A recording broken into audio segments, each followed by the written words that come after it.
What's up mga par? So Sunday ngayon, mag-gym tayo. Kasi medyo napapabayaan natin yung katawan natin.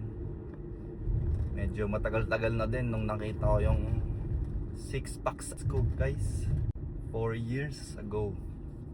So yun, we're starting back again from zero. Well actually hindi naman zero kasi experience na tayo sa pag-lift ng weights and sa diet. So ngayon kailangan na lang talaga natin ng mag-focus sa diet and discipline. Ayan. Day 1 guys, day 1. Samahan nyo ako sa journey ko. See you at the gym. Actually may gusto pa palang sabihin, right? So actually mag-gym ako kasi gusto kong i-focus ngayon yung health ko. Kasi nga health is wealth, di ba? Kahit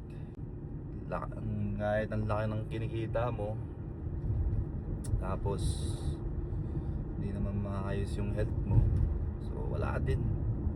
Nagkasakit ka, damay lahat, di ba? So focus talaga natin, top priority natin yung health natin.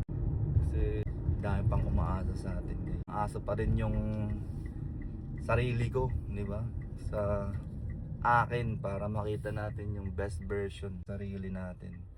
So yun talaga, kailangan natin i-workout. Hindi lang yung katawan natin, pero yung utak natin, yung sarili natin, to become the best version of ourselves. Ayun, words of wisdom. Pero guys, ayan, 3 minutes na lang, nasa gym na ako. So ayan, workout tayo ngayon. So ito pala yung before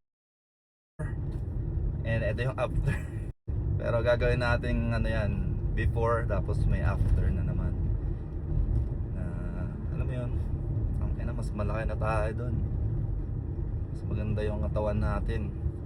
So ngayon ini-envision ko na talaga na ito yung gusto kong katawan.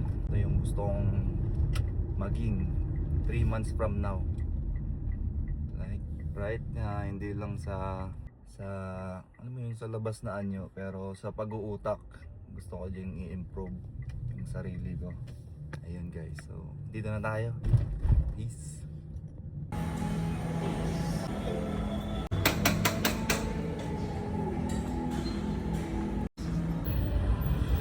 Dito pala guys, I like to start my workout. Ito yung pinaka warm up ko. Light weights. Let's go. Ito pala yung hype song ko kung workout ko. NIK!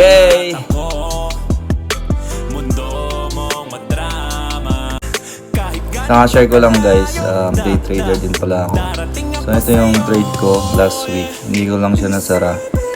It was almost 500 na din, pero 200. So dito pala guys, ito yung heaviest set ko is 70 pounds dumbbell press. So ginawa ko siya 5 to 6 reps.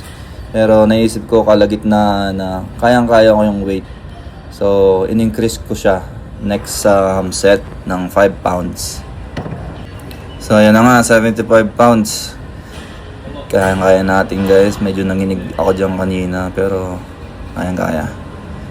So dati guys, pinaka-max ko is 85 pounds dumbbell press, and I was 155 pounds before. So, pero ngayon medyo nag-gain tayo ng malaking amount, 45 pounds. So kinaya natin 75 pounds. So dito naman guys, kakatapos ko lang din ng 60 pound dumbbell press. Yun yung last set ko. Max ko na nun is 12 reps. So konti lang yung shoulder workout ko guys. Mainly nag-i-stick ako sa 3 workouts for shoulders. Ayan, nag-lateral raises tayo. So tinatapos ko na yung set shoulder workout ko dyan. Actually meron pa akong yung cable lateral raises. So ayan. So dito naman guys, triceps na tayo. So cable push down, tricep push down. So ano yan, 3 sets ng 8 to 12 reps. Ayun. So, daming tao dyan guys. So, nahihiya talaga ako mag-video pero wala kailangan natin kapalan yung mukha natin eh. So, para lang matapos yung vlog. So, yeah! Let's go! So, ito guys, single arm tricep push down. So, ayun. Para lang mas focus yung intensity natin dun sa tricep natin. So, each hand guys, 8 to 12 reps din.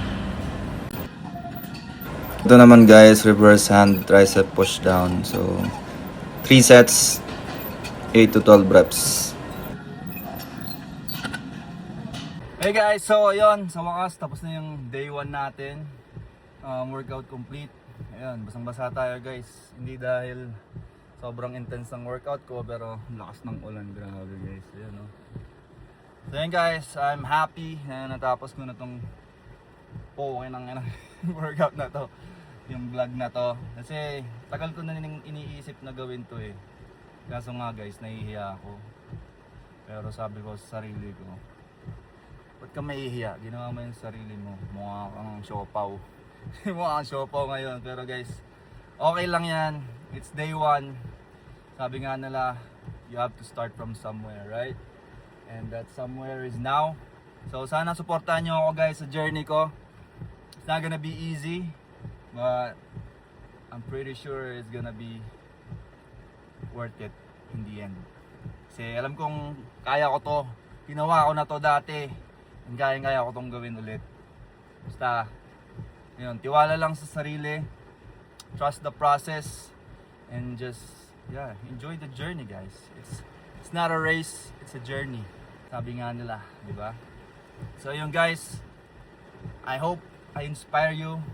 Kahit ngayon pa lang, day 1, isa yan sa mga pangarap ko sa buhay. Actually, hindi ko kinikwento to sa karamihan, pero one of my dreams is to inspire people talaga.